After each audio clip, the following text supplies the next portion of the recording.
Salut à tous et bienvenue dans Replay N2, votre émission de foot consacrée au championnat de foot de National 2. Alors, petit programme bouleversé pour cette nouvelle émission, puisqu'il n'y avait pas de match au programme. La 4e division était au repos ce week-end, mais on va quand même faire un point sur les 4 groupes de National 2 avant la dernière ligne droite qui se profile à l'horizon. On aura également un invité, Olivier Mianet, le manager général du Puy Foot 43, qui nous fera un petit point sur la saison des Poneaux, mais également sur la très disputée Poule D. On aura le grand format du seul et unique match. J'ai dit tout à l'heure qu'il n'y avait pas de match au programme ce week-end, mais il y en avait bien un. Match en retard de la 23e journée entre Bergerac et Nantes. Et on verra les images, le grand format de cette rencontre. Et on fera également un petit point sur les prétendants à la montée depuis le National 3 au National 2. Mais on va démarrer tout de suite cette nouvelle émission avec le top but de la rédaction.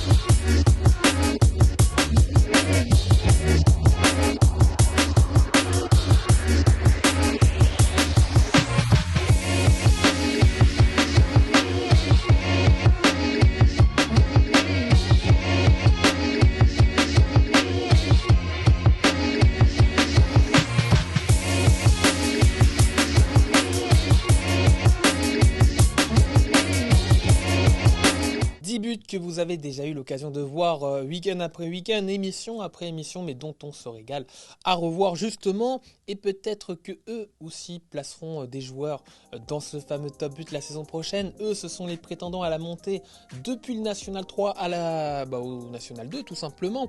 On va justement faire un petit point, un petit tour d'horizon pour voir qui sont les sérieux prétendants à grimper en 4e division et qui sont bien avancés donc dans leur quête de montée. Direction de la Nouvelle-Aquitaine, pour commencer, on va voir qu'à 6 journées de la fin, c'est le Stade Bordelais qui était encore National 2 il y a 2 ans, relégué en 2020, qui a 11 points d'avance sur le Stade Poitvin, Poitiers donc, bien avancé. Donc le Stade Bordelais d'Alexandre Torres, bien parti également dans la poule Centre-Val de Loire pour Vierzon à 7 journées de la fin, le club qui compte 8 points d'avance sur son dauphin et qui est suivi de près donc par 4 équipes réserves, et on rappelle que le règlement donne priorité aux équipes premières pour une potentielle montée. Donc bien parti, on l'a dit, pour Vierzon. Très bien parti également pour Furiani Agliani dans la poule Corse-Méditerranée. L'équipe corse justement qui compte 12 longueurs d'avance sur son dauphin, l'AS Cannes, dans cette poule-là. Et ça sent donc plutôt bon pour les Corses d'ici la fin de saison. Ça sent bon également pour Colmar dans la poule Grand Est. Colmar, les Alsaciens, monument du foot alsacien. Colmar qui compte 11 points d'avance sur les Vosgiens de Raon-l'Étape. On part en Normandie où c'est pareil, c'est bien parti pour Évreux qui compte de son côté 7 points d'avance sur Roissel qui est son principal concurrent donc à la montée, avec notamment Dieppe. Dans la poule Paris-Île-de-France, c'est le Racing qui compte 10 longueurs d'avance sur la réserve du Paris FC. Et là aussi, donc, c'est plutôt de bon augure pour le Racing et pour le reste des poules. Donc c'est suspense total, beaucoup plus indécis, et ça va être disputé donc d'ici les dernières journées. En tout cas, on l'a dit, le suspense sera à son comble, comme dans la poule D de National 2, où là aussi c'est sûrement la poule la plus indécise d'ici la fin de saison. Et justement, on accueille l'un des acteurs de cette poule D, c'est le manager général du Puy Foot 43, Olivier Mianet. Bonjour Olivier. Bonjour à vous, bonjour.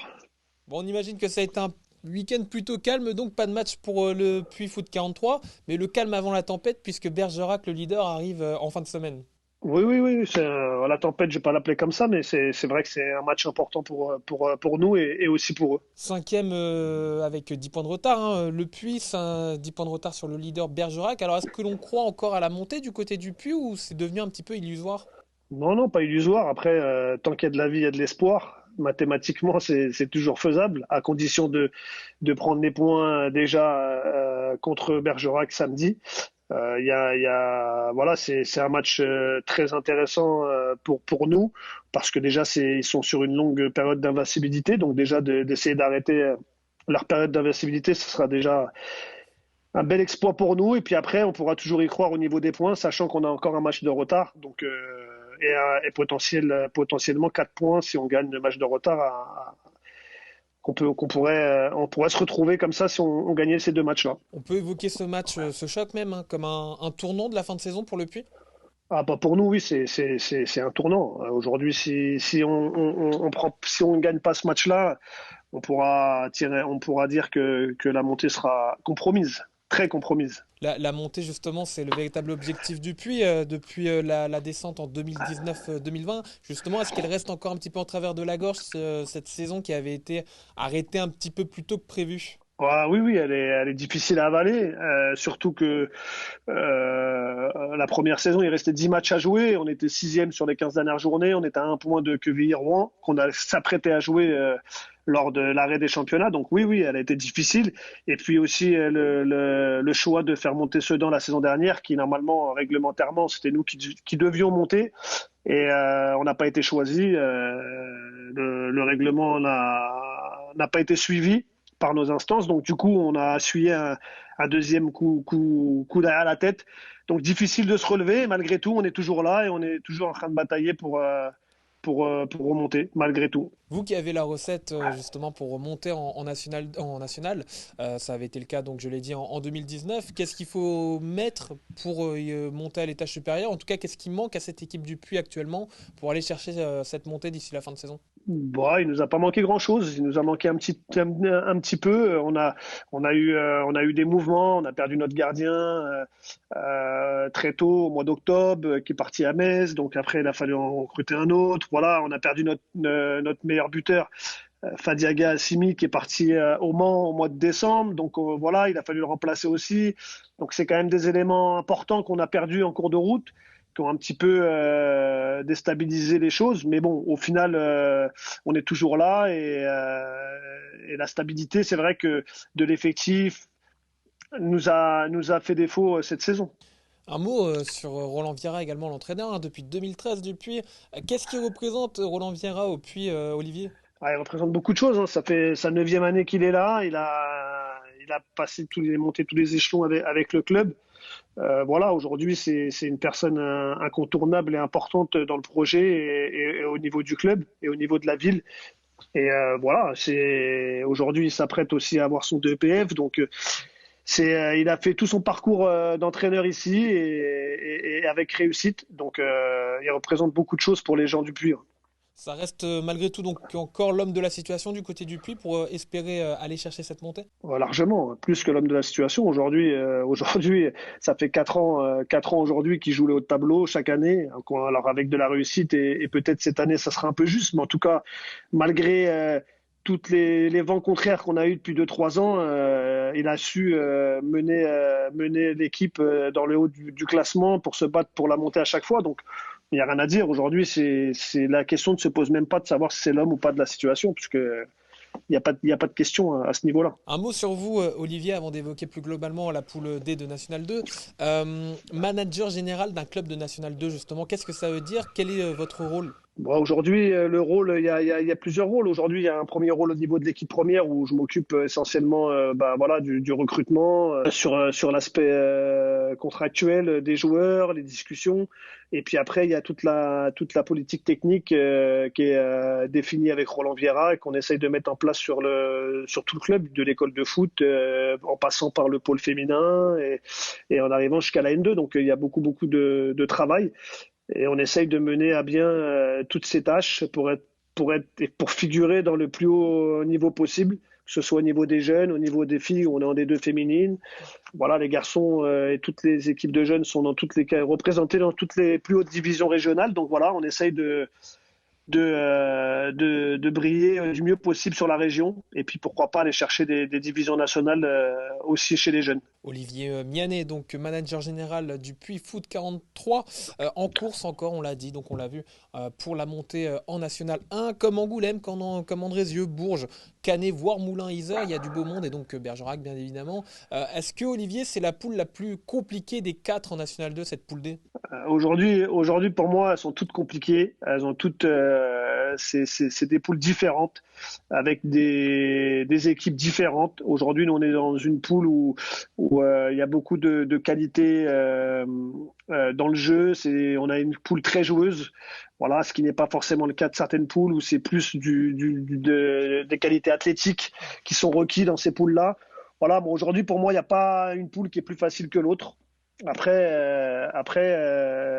dans tous les cas, gagner des matchs, ça reste difficile et de monter, ça reste très difficile. Il n'y a qu'une place et que ce soit du groupe A, B, C, D, pour moi, il n'y a pas de poule plus facile et là-dessus, pour en avoir fait un petit peu l'expérience, je sais que c'est toujours difficile, quelle que soit la poule. Bon, en tout cas, le suspense est total dans cette poule D. Un petit peu moins dans les autres poules. On verra ça dans quelques instants avec le tableau d'affichage. Mais en tout cas, ce match, Le Puy-Bergerac, qui sera regardé de très très près ce week-end. Il pourrait donc décider de beaucoup de choses d'ici la fin de saison dans cette fameuse poule D. En tout cas, on vous remercie, Olivier, d'avoir été présent dans Replay N2 et on vous souhaite donc une belle fin de saison. Et puis, surtout un beau match contre Bergerac ce samedi.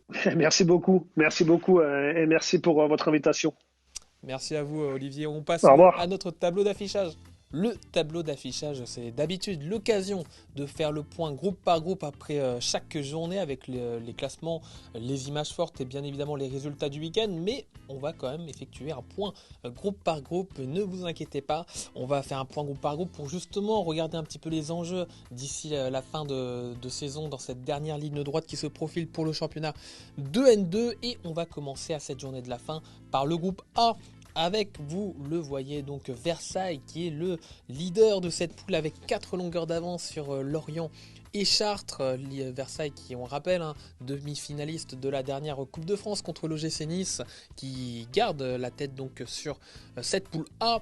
Et on aura un rendez-vous très important pour l'avenir de cette poule, justement avec Chartres-Lorient dès ce samedi 9 avril, qui va notamment donc conditionner la course au podium. Et on voit bien également que Vannes, Blois et Saint-Prive et Saint-Hilaire n'ont pas renoncé non plus à ce fameux podium. C'est indécis pour ce podium, mais c'est indécis et très indécis même en bas, où Vitré, Lanterne Rouge, accuse 4 longueurs de retard sur le premier non relégable Granville. Et Plabennec et Romorantin, qui accompagnent justement Vitré dans la zone rouge, ne sont pas décrochés non plus, tandis que Saint-Malo, voire la réserve de Guingamp et Poissy n'ont pas encore assuré leur maintien. Direction la poule B, où le leader se nomme le Paris 13 Atlético, en tête avec 6 points d'avance sur son dauphin Fleury, qui a lui-même 6 points d'avance sur le troisième, les Lusitanos de Saint-Maur. Alors il y a du monde pour la troisième place, avec Bobigny et Épinal qui effectuent de très belles saisons, au même titre que Beauvais, qui sont de sérieux candidats à cette fameuse troisième place. Il y a une belle bagarre en prévision d'ici la fin de saison.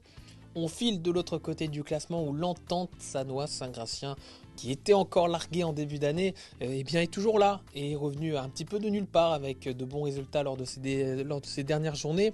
5 points de retard encore tout de même sur le premier non relégable Belfort, mais c'est beaucoup mieux qu'il y a quelques semaines et quelques mois. Lens et Schiltigheim sont également dans la course, tandis qu'on l'a dit, Belfort et la réserve du ACMS sont en danger et que Sainte-Geneviève est encore loin d'être sauvée. Du côté de la poule C, là aussi on a un leader qui se détache, c'est le Gol FC qui reste tout de même sur 3 nuls consécutifs, 3 matchs nuls consécutifs pour le leader de cette poule C. 6 points d'avance toutefois sur Martigues le Dauphin. Martigues le Dauphin qui reste sous la menace de Grasse pour la deuxième place, lui-même sous la pression de Marignane ou de Fréjus Saint-Raphaël, alors que de l'autre côté du classement c'est l'OM qui est en grand danger, qui a déjà 7 points de retard sur le premier non relégable Saint-Priest. Saint-Priest de son côté vient de remporter 2 matchs extrêmement importants dans la course au maintien, face à Lyon-la-Duchère et face à l'AS Monaco. Justement à Lyon-la-Duchère, Rumi qui accompagne l'OM dans la zone rouge respire encore, tandis que Monaco et Toulon sont encore également loin d'être sauvés. Dans la poule D, il y a une certitude, ou presque, un Mont-de-Marsan Lanterne Rouge qui évoluera quasiment, donc probablement en National 3 la saison prochaine. Dernier avec 20 points de retard sur le premier non relégable, le Stade Montois. Le premier non relégable, on le voit, c'est Chamalières, une descente qui pourrait être officielle dès ce week-end en cas de défaite contre les Herbiers et de victoire de Chamalières justement à Moulins-Isère et d'Angers qui compte le même nombre de points que Chamalières du côté de Bourges. Toujours au niveau de la course au maintien, Colomiers qui compte 6 points de retard sur le duo Chamalières-Angers, ça se complique donc pour Colomiers. Montpellier, la réserve héroltaise qui n'a pas encore décroché, tandis qu'il faudra faire très attention à Trélissac. En haut, en revanche, donc Bergerac a réalisé le gros coup de ce week-end avec ce match en retard de la 23e journée disputé samedi. Une victoire, 2-0. 4 longueurs d'avance prises sur le Dauphin Angoulême et 6 sur Andrézieux. Alors on va voir dans quelques instants les images, mais on continue de guetter un œil sur le classement avec Bourges, donc Le Puy et Canet qui n'ont pas renoncé au podium, mais on va tout de suite donc se faire les images, le grand format de ce Bergerac-Nantes, unique match du week-end avec Youssef Fekhaïr aux commandes. Bonjour à toutes et à tous et bienvenue dans ce grand format spécial Bergerac FC Nantes, la réserve du FC Nantes coachée par Stéphane Ziani, 8e au classement, le FC Nantes qui tentera de jouer des tours au leader Bergerac au stade de Campréal. Chamlab qui contrôle, il ajuste, il se met sur son pied gauche et la frappe juste au-dessus du cadre. Premier avertissement pour les Nantais. Et les Bergeracois qui ont la possession en ce début de match. Colombo pour Elisalt, le contrôle est manqué. C'est Manvegnan qui récupère le passement de jambe, il accélère, il se retrouve face au gardien et c'est la board, la belle sortie. Il a un tacle glissé là pour récupérer ce ballon et le dégager en touche. Le long ballon donné pour Hicham Lab, encore lui. Pour Liétevant, la frappe et c'est repoussé par le gardien Montfort. Escrapit deuxième poteau, c'est encore repoussé par le gardien. Il fait chaud, très chaud dans la surface de réparation nantaise. Ça joue bien, ça combine bien entre les Bergeracois. L'enroulé de Tressens juste au-dessus, quel dommage. C'était bien joué, ce jeu à 3 entre les joueurs de Bergerac. Les Nantais plient, mais ne rompent pas pour l'instant. C'est un coup franc tiré par Hicham Lab sur le côté gauche. Tressens qui récupère, il fixe son défenseur. Le centre s'est dévié par la défense nantaise. À nouveau, le ballon dans les pieds, encore une fois, de Tressens. Le centre pour Mingoua de la tête. Et c'est l'ouverture du score de Bergerac. 1-0 juste avant la pause pour le Bergerac Périgord qui ouvre la marque du... C'est mérité, c'est largement mérité pour l'instant avec une nette domination depuis le début de cette période. Premier but de la saison pour le défenseur Kevin Mingoua et le score qui est d'1-0 pour Bergerac avant la pause.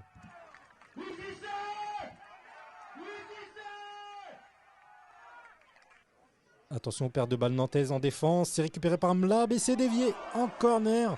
Ça aurait pu faire mouche en ce début de seconde mi-temps. Il faut vite se reconcentrer côté nantais.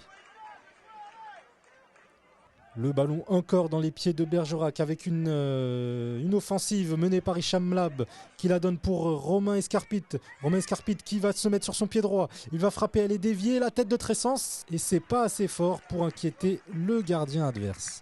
Elisalt au milieu, pied gauche qui allonge pour Mlab à l'entrée de la surface. Hicham Lab, le centre au deuxième poteau, la tête de Tressens et c'est le but. C'est le deuxième but de la rencontre, c'est le break pour Bergerac qui mène désormais 2-0 face au FC Nantes. C'est largement mérité vu le nombre d'occasions que se sont procurées le Bergerac Périgord. Marquage un petit peu laxiste au second poteau. Et Bergerac qui ne se contente pas de ce 2-0. Joli numéro dans la surface de réparation avec Tressens qui la donne pour Escarpit. Escarpit qui va la donner pour Hicham Lab. La frappe du gauche et c'est le petit filet extérieur juste à côté. Les Nantais qui ne lâchent rien avec ce centre fuyant. La frappe de Sacha Ziani, c'est dévié par le gardien. C'est récupéré par Bokhari. Bokhari la frappe, elle n'est pas assez inquiétante. Et la board décisive en cette fin de match. Le FC Nantes qui ne lâche rien mais qui devra se contenter de ce résultat, c'est-à-dire une défaite face au Bergerac Périgord 2-0. Une timide équipe du FC Nantes qui s'incline avec un très entreprenant Bergerac. Plus que jamais leader du N2, les hommes d'Erwan Lanuzel empochent logiquement les 3 points dans un match dominé de la tête et des épaules. Prochain match le 9 avril prochain contre le Puy, 5e au classement avec 37 points. La fin de championnat s'annonce très serrée. Bergerac donc leader de cette poule D qui réalise le gros coup contre la réserve des Canaries.